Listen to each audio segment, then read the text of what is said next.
Good afternoon and welcome to the Midday News for Tuesday, December 9. A special welcome to our viewers on YouTube, TVJ International in the Cayman Islands and online at onespotmedia.com. I'm Carrie Simpson. Here's what we have in the bulletin. Vandals strike again. Critical flow infrastructure damaged. Government mandates public disclosure of all emergency contract awards on GoJeb. And later in sports, West Indies face host to New Zealand in second test starting this afternoon at 5 Jamaica time. Now the details. Up first this afternoon, vandals have struck again, causing damage to critical flow infrastructure in the corporate area. The perpetrators have tampered with underground cables, which provides service for thousands of customers. TVJ News understands that this has significantly impacted businesses in areas like New Kingston and Halfway Tree. We spoke with Flow's senior communications manager Daniel Savory a short while ago. Has impacted thousands of customers in the New Kingston area as well, and this includes business and residential customers. Customers in surrounding areas are also impacted. This is the busy Christmas season and of course a time when we are also working to recover several areas of the island in terms of getting connectivity restored. And so today's, incident really has taken away from our ability to continue to do that, while also causing major inconvenience for several persons. The government has announced a new transparency measure requiring all emergency or extreme urgency contract awards to be publicly disclosed on the Government of Jamaica Electronic Procurement System GoJEP. Under the Public Procurement Amendment Act 2025, procuring entities must now publish emergency contract award notices within 1 month of awarding a contract. The rule, which took effect on November 12, ensures Jamaicans can now see how public funds are spent during emergencies and why rapid procurement decisions are made. The notices must include key details like the contract name, contractor, value, award date, justification, duration, status, and a description of the emergency. Now, government officials say the measure reinforces transparency, accountability, and value for money. With Hurricane Melissa now behind us, the government says it continues to shift its focus from emergency relief to rebuilding. State Minister in the Ministry of Industry, Investment and Commerce, Delano Seavright, provided the update on Tuesday. Shamela Pullen reports. In the week since the Category 5 storm tore across Jamaica in October, communities have gradually begun to regain stability. State Minister in the Ministry of Industry, Investment and Commerce, Delano Seavright, says efforts have shifted from food relief to securing construction materials. There still aren't enough generators, so that is a challenge, but they are putting generators where it is needed and where it can have a meaningful and impactful role in a community. And beyond that, we are working closely with the distributors to ensure that we have enough supplies and enough inventory to serve the population's needs in the coming weeks and months to come. And so far, we're satisfied by that. Nonetheless, we are all working 24/7 to get Jamaica up and running as quickly as possible, and humanitarian efforts continue, but they will dwindle, and they are dwindling now in terms of the number of flights you see coming in and the amount of persons coming in to help. Mr. Seavright says utility crews continue to work island-wide to restore water and electricity. For now, I believe the restoration and the responsiveness of government and our utility companies have been phenomenal. JPS is now above 80% in terms of restoration. The National Water Commission is also past 80%, and our telecommunications companies are in the 80s and 90s percentile ranges when it comes to the restoration of services. So that shows that the country is on track to a fast recovery. He provided the update while welcoming American hip-hop artist Busta Rhymes, who traveled to Jamaica to support ongoing recovery initiatives. We are delighted at the fact that Busta Busta Rhymes and his delegation are coming to Jamaica to assist in the humanitarian response vis-a-vis Hurricane Melissa.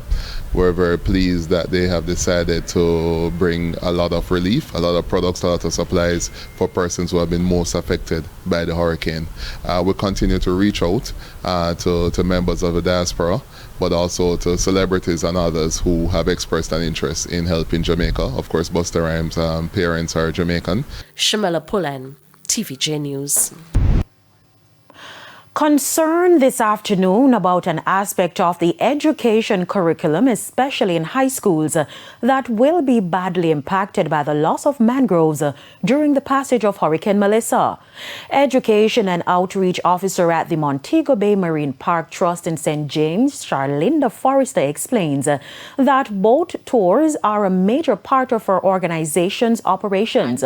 She says because the hurricane damaged or destroyed coral reefs and much of the mangroves that were already struggling to rebound from previous degradation, those activities would be put on hold until the ecosystems start to grow back. Now, that's expected to take months. It's for them to actually come and experience the environment via a boat tour or even research. But now that we have been impacted in such a way, they don't have much to see. They are not going to see a lot of corals. They are not going to see a lot of mangroves and birds and all those things. We'll have to, wait some time and see. And to remedy this situation, we have to look into some sort of conservation method to plant back corals and also look at mangrove replanting. But the thing that it makes us realize is that how much more care we have to take of the environment in terms of the pollution and the things that can cause the destruction of the mangroves. And we cannot be deliberately destroying them even without nature, meaning because of construction or whatever else, or allowing sewage to go in the water or pollutants to affect it.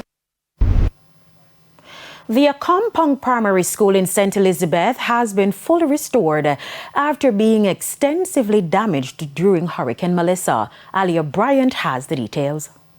A beacon of hope in the face of catastrophe.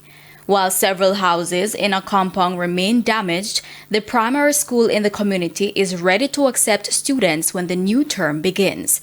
Maroon Chief Richard Corris says the repairs were made possible with the help of donors. We didn't have the luxury to wait because this also acts as one of our main shelters, right? So we had to move assiduously to bring back normalcy to the space, and thanks to Ms. Carol Picard and her organization, we're able to do this. The school is now fully equipped with solar panels, another significant improvement which helps the administration contain energy costs. The solar system offers a 24-hour cycle of generating water, and the excess capacity can actually be used to power 2 buildings. There's also an atmospheric water generator, which also provides well-needed relief for residents. Chief Corey believes the technology can create long-term water sustainability. It provides approximately 300 to 350 gallons of water per day, which it harnesses from the atmosphere, so it doesn't need to be connected to a stream or to a spring or anything like that. Right? Essentially, this was brought in for the particular circumstances we're in right now, right? Where we have a hurricane that would have impacted our ability to access clean drinking water. And this machine was specifically facilitated to us by one of our Maroons from the diaspora, Miss Chancy Picard, and her foundation, Mia Sarka, to get this equipment here in Akompong. Aaliyah Bryant, TVJ News. Mayor of Montego Bay, Richard Vernon, says plans are underway to address the traffic situation in the township as the busy Christmas period draws closer.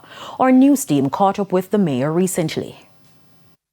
Traffic is a perennial problem. It's not just associated with Melissa, but we anticipate that with what occurred over the past 2 to 3 weeks, we have seen an intensification of traffic along Howard Cup Boulevard and some key major thoroughfares.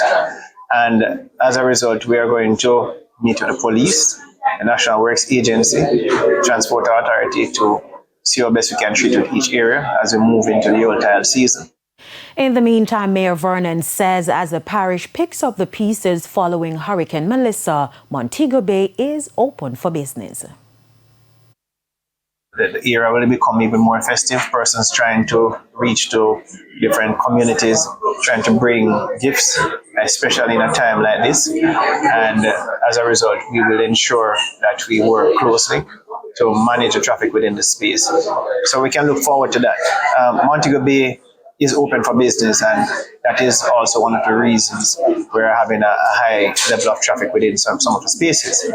And as we move back to a certain level of normalcy, we will experience more of that. So we have to continue to monitor the situation and provide solutions where necessary. 2 St. Anne-based police constables who were charged under the Corruption Prevention Act were freed on Monday of all charges in the St. Anne Parish Court. Constables Georgian Hunter and Riul Masters had been accused of accepting $10,000 from a motorist to prevent charges under the Road Traffic Act in March. The report was made to a senior police officer, prompting a sting operation that led to their arrest. However, when the matter was brought before the court on Monday, the judge dismissed the case after no further evidence was offered against the officers. Close to 24 persons of interests within the St. Catherine North Police Division are being warned to immediately turn themselves into the police. It follows heightened tension across the division after a man and woman were killed over the weekend. Details in this report. A 48-hour curfew has been imposed in Rivoli in Spanish Town and Commodore in Linstead, St. Catherine. The curfew, which commenced at 6 p.m. on Monday, December 8, will continue until 6 p.m. on Wednesday, December 10. It follows the murder of a man and a woman last Friday. To this end, the St. Catherine CIB has listed the names of several persons of interest from the Rivoli community. Pete Miller, otherwise called Smokey. Rakif Nugent, otherwise called Tom. Shane Forbes, otherwise called Puppy Dog. Kemar Morris, also known as Piggy. Leon Chin, otherwise called Blinky. Kemar Titus, O.C. Titus. Dwight Hall, otherwise called Jim Brown. Javon Miller, otherwise called Chip Teeth. Rushan Williams, otherwise called Rush or Blocks. A man known only as Papa. A man known only as Niney. And another man known only as George. In Commodore, Carl Amos, a man known only as Dwight. Jermaine Noble, otherwise called Ringside. And in the Marchpen community, we are asking Tyreek Heron, also known as Jay or Brown Man. Jadon Davis, also known as Jay or Twin. And Jadon is also from a Maxfield Avenue address in the corporate area. A man known only as Kino from the Marchpen Road area. The police is also reiterating calls for the following persons to report to the nearest police station. Troy Clark, also known as Roach from Marchpen and Fraser's Content. Theophilus Campbell, also known as Danga Reds from Marchpen and Carlet's Road. A man known only as Crooks or Rubber from Marchpen Road and Damhead. And a man known as Breda from the Marchpen Road area. In the meantime, the police are asking residents who may know the whereabouts of these men to tell the lawmen what they know. Prince Moore, TVJ News. Calls are being made for the nation to rethink its approach to parenting. Founding director of Adonijah Group of Schools Therapy and Assessment Center, Ruth Lynn James, made the appeal on Smile Jamaica this morning. She is proposing the introduction of a national parenting system. Persons believe that parenting is a private matter, but parenting is actually a social function that has profound implications on national development, public health, as we can see, economical stability. And remember that parenting produces taxpayers. It produces leaders, workers. Worthwhile citizens. Exactly. Ms. James acknowledged that while some agencies exist to support parents, they are often underfunded and lack sufficient resources. It all boils down to our governance. So we do need all the policymakers to actually come to some level of understanding that at the end of the day, Our nation depends on the parents, and how are we going to collectively come together? So yes, a lot of it will be leaning on our government system, our politician, our members of parliament, that we must identify that we need more social spaces to empower parents. It is time for a break. Stay with us. More stories when we return.